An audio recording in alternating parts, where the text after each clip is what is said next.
निरंजन जय गुरुदत्त जय गिरनारी। अलेख निरंजन जय गुरुदत्त जय गिरनारी।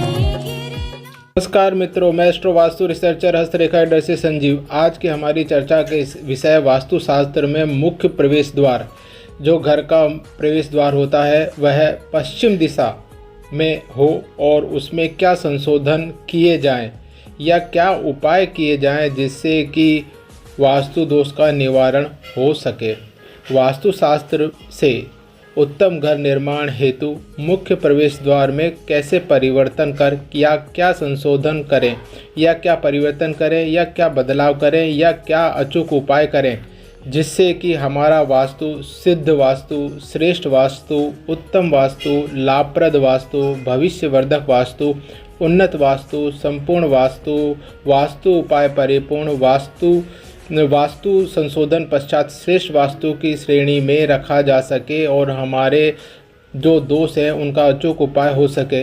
इस हेतु हमें बने बनाए मकान, पुराने मकान में क्या संशोधन करने हैं, वह नए घर के निर्माण करते समय हमें क्या ध्यान रखना आवश्यक होता है कि आज हम चर्चा करेंगे।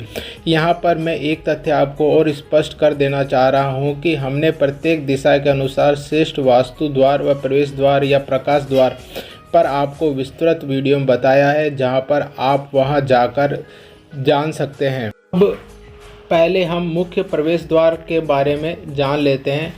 मुख्य प्रवेश द्वार वास्तु के अनुसार वह इकाई होती है जो आकार में सामान्यतः बड़ा होता है, जिसकी लंबाई ऊंचाई से कम होती है या आनुपातिक रूप से समान होता है, जिसे प्रवेश के दौरान अधिक से अधिक आने जाने में उपयोग किया जाता है, जिसे तीज त्यौहार या अन्य त्योहारिक या पूजन के अवसर पर श्रेष्ठता दी जाती है, जिसे अच्छी तरह सजाया जाता है। उस पर सूर्य, चांद, शुभ लाभ, हिरण, गोमुख, अन्य शुभ प्रतीकात्मक चिन्ह स्थापित किए जाते हैं। तो वास्तु की नज़र में वह प्रवेश द्वार मुख्य प्रवेश द्वार कहलाता है। मुख्य प्रवेश द्वार में वास्तु सम्मत नियम को 100% पालन किया जाना चाहिए, क्योंकि यही घर में सकारात्मक ऊर्जा और नकारात्मक ऊर्जा का प्रवेश बिंदु होता है और यहीं से तय होता है कि आपके घर में नकारात्मक ऊर्जा कितने परिमाण में, कितनी मात्रा में प्रवेश करेगी या सकारात्मक ऊर्जा कितने परिमाण में और कितनी मात्रा में प्रवेश करेगी, जो घर की सारी दिशाओं की या घर की सारी संरचनाओं की ऊर्जाओं को प्रभावित करती है। मुख्य प्रवेश द्वार किस पद पर होना चाहिए या उसके लिए कौन सा पद श्रेष्ठ होता है और कौन सा पद अशुभ होता है, इसकी हम डिटेल वीडियो पूर्व में डाल चुके हैं। यहाँ पर मैं उसका विवरण नहीं करूँगा। यहाँ पर सिर्फ मैं आपको प्रत्येक दिशा में जो श्रेष्ठ पद गुरुजनों द्वारा वास्तुशास्त्र में प्रत्येक दिशा में उत्तम प्रवेश द्वार बताए गए हैं, निर्धारित किए गए हैं, जो जातक को धन, मान, यश, वंश, सुख, समृद्धि और श्रेष्ठता प्रदान दायक होते हैं, वो इस प्रकार हैं। पूर्व में जयंत और इंद्र कुछ संशोधन के साथ, दक्षिण में ग्रह तक्ष या जिसे वृहद तक्ष भी कहते हैं, पश्चिम में वरुण और पुष्पदंत, उत्तर में मुख्य सोम बल्लाट। यह दिशा परिवर्तन वेरिएशन हो तो उसके अनुसार तय करें। 15 डिग्री वेरिएशन स्वीकृत होता है। 15 डिग्री वेरिएशन से अधिक बढ़ने पर चूँकि दाएं और बाएं पद सरक जाते हैं, तो जो संशोधन पश्चात आवश्यक द्वार स्थापना की जानी आवश्यक होती है। उत्तम श्रेष्ठ वास्तु सम्मत प्रवेश द्वार के क्या लाभ होते हैं? यश, समृद्धि, मान सम्मान वैभवदायक होता है, पीढ़ी दर पीढ़ी वंश प्रदायक होता है, उन्नत भविष्य दायक होता है तथा नकारात्मक ऊर्जा को शमन करने दायक होता है। इनकी मात्रा, परिणाम और परिमाण किस पद किस दिशा में प्रवेश द्वार है उस पर निर्भर करता है कि हमें उसे कितनी श्रेष्ठता से वास्तु सम्मतता से हमने उस पद पर प्रवेश द्वार स्थापित किया है। अब हम प्रवेश द्वार में संशोधन के अचूक उपाय देखते हैं कि हमने अगर प्रवेश द्वार गलत लगा रखा है तो हम उसके कैसे उपाय कर सकते हैं। यदि आपका प्रवेश द्वार वास्तु सम्मत दिशा के अनुसार पद पर नहीं होता तो आपको क्या उपाय कर श्रेष्ठता के लिए उसे स्थापित करना चाहिए। अच्छे वास्तुशास्त्री से दिशा पद निर्धारण कराएं और दिशा अनुसार शुभ पद की और अशुभ पद की जानकारी लेवें।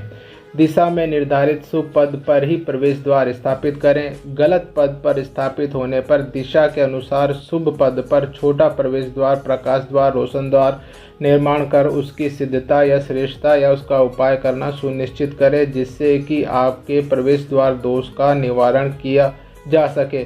पुराने प्रवेश द्वार मकान में कम उपयोग किए जाएं और भीतर से बाहर आते समय सीधे हाथ की तरफ जो द्वार होता है, 2 पल्ले के द्वार में जो सीधे हाथ की तरफ होता है, उसको अधिक से अधिक उपयोग किया जाए तो हम इस दोष से बच सकते हैं। अब मैं आपको इसको पश्चिम दिशा में उपयोग कर या नियम को अप्लाई कर आपको बताता हूँ।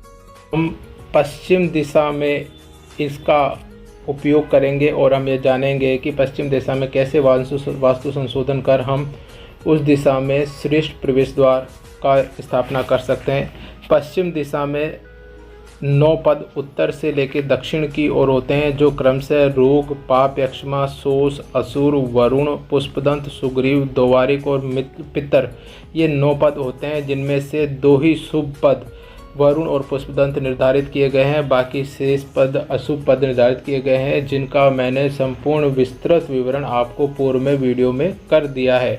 अब यहाँ पर यह ध्यान करते हैं कि अगर ये 2 पदों के अलावा शेष पद पर हो तो क्या संशोधन किए जाएं। पहला, शुभ पद पर जो आपके 2 शुभ पद पर हैं उन पर छोटे प्रवेश द्वार या प्रकाश द्वार जरूर स्थापित करें। दूसरा, पूर्व जो प्रवेश द्वार है उसको संभव हो तो स्थायी रूप से बंद करें, न तो अस्थायी रूप से बंद रखें, उसको फाइबर शीट से कवर कर दें। चौथा, आंशिक संशोधन हेतु मिरर व कलर थेरेपी का इस्तेमाल करें, जिनके भी हमने डिटेल वीडियो आपको डाल रखे हैं वीडियो में। और पांचवा, इसके जो बेसिक वास्तुशास्त्र के जो बेसिक हैं उनको भी आप ध्यान रखें, क्योंकि वही बेसिक दिशा परिवर्तन के साथ जो आपने प्रवेश द्वार लगाया है उसके गुणों को, उसके शुभता को किस स्तर तक मात्रा में, परिणाम में, परिमाण में प्रभावित करते हैं, उसकी हम चर्चा कर चुके हैं। तो अब मैं आपको बता देता हूं कि वह कौन कौन से हैं जिनके आधार पर आपको यह सुधार करने चाहिए मुख्य प्रवेश द्वार के साथ साथ, जिसको आपको ध्यान रखना चाहिए। पहला, दिशा परिवर्तन 15 डिग्री वेरिएशन से ज़्यादा होने पर दूसरी या अगली दिशा मानी जाए। दूसरा, वास्तु चक्र विन्यास, अर्थात आपका मकान चौकोर, आयताकार, गोल है या चौसर है, या अतिवृद्धि है या कटान है, वो निर्धारित की जाए। उसके बाद 9 पद या प्रवेश द्वार निर्धारित किए जाएँ। तीसरा, केंद्र निर्धारण, आपको केंद्र निर्धारण जिसमें ब्रह्म में मर्म स्थान होना चाहिए, जो सुरक्षित, खुला हुआ और ऊपरी निर्माण से हीन होना चाहिए। चौथा, प्रवेश द्वार या प्रकाश द्वार, जो पश्चिम दिशा में प्रवेश द्वार प्रकाश द्वार के बारे में हम अब पूरी तरह चर्चा कर चुके हैं। नकारात्मक वास्तु संरचना, शौचालय में सेफ्टी टैंक को नकारात्मक वास्तु संरचना की श्रेणी में रखते हैं, जो आपके सही स्थान पर, वास्तु सम्मत स्थान पर होना चाहिए। छठा, विपरीत पद वास्तु संरचना, वास्तु सम्मत निर्धारित पदों पर ही ये संरचना निर्धारित होनी चाहिए, अन्यथा ये नुकसान देती है। तथा सहायक वायु संरचना, सहायक वास्तु संरचना में ढलान, ऊंचा नीचा निर्माण, हल्का भारी, खुला ढका हुआ, वृद्धि, कटान, प्रकाश, अंधेरा, दिशा बंद की स्थिति और वायु प्रवाह की स्थिति और वायु प्रवाहहीन और सीढ़ियों की स्थिति और घरेलू वर्षा जल का प्रवाह यह निर्धारित करता है कि यह जो सहायक वास्तु संरचनाएं होती हैं, अगर यह वास्तु के अनुसार है तो आपका जो मुख्य प्रवेश द्वार है वह संपूर्ण दक्षता से, सकारात्मकता से आपके मकान को भर देगा, जिससे कि आपको उत्तम श्रेष्ठ वास्तु सम्मत प्रवेश द्वार का लाभ, यश, समृद्धि, मान, सम्मान, वैभव, पीढ़ी दर पीढ़ी वंश वृद्धि और उन्नत भविष्य और नकारात्मक ऊर्जा समन के रूप में अधिक मात्रा में, परिणाम में, परिमाण में प्राप्त होगा। इस प्रकार हम पश्चिम दिशा में वास्तु संशोधन कर उन्नत वास्तु बना सकते हैं।